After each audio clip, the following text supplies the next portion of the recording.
ভারতের বিপক্ষে টাইগারদের পারফরম্যান্স দেখার জন্য এক বুক আশা নিয়ে দুবাই আন্তর্জাতিক স্টেডিয়ামে হাজির হন হাজারো বাংলাদেশ সমর্থক।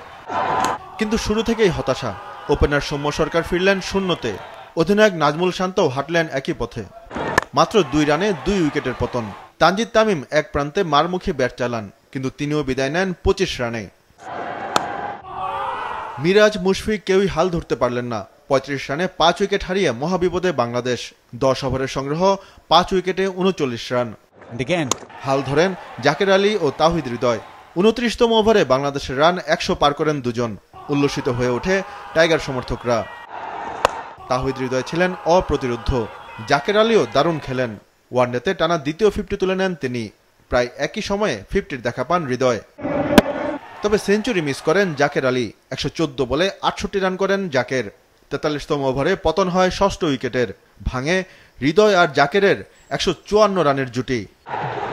রিশাদ হোসেন 12 বলে 18, তানজিম সাকিব 4 বলে 0 করার পর হৃদয়ের সেঞ্চুরির অপেক্ষায় ছিল দর্শকরা।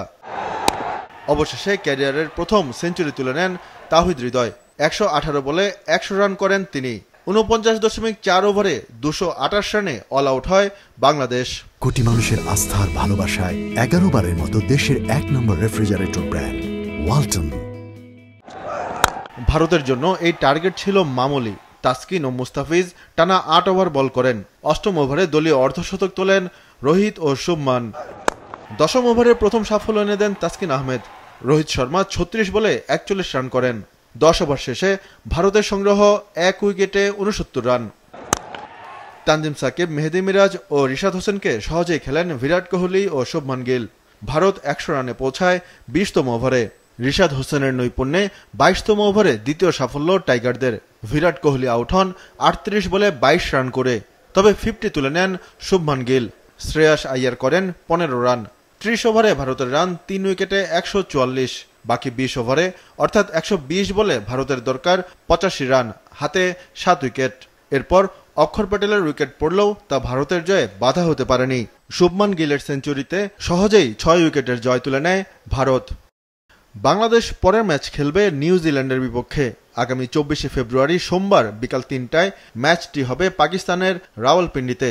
গ্রুপের শেষ ম্যাচে বাংলাদেশের প্রতিপক্ষ পাকিস্তান। আগামী 27 ফেব্রুয়ারি বৃহস্পতিবার বিকাল 3টায় এই ম্যাচের ভেন্যু রাওয়ালপিন্ডি। ভারতের পরের ম্যাচ চিরপ্রতিদ্বন্দ্বী পাকিস্তানের বিপক্ষে। আগামী 23 ফেব্রুয়ারি রবিবার ম্যাচটি হবে আরব আমিরাতের দুবাইয়ে বিকাল 3টায়। গ্রুপের শেষ ম্যাচে ভারত মুখোমুখি হবে নিউজিল্যান্ডের। 2রা মার্চ রবিবার এই ম্যাচও হবে দুবাইয়ে।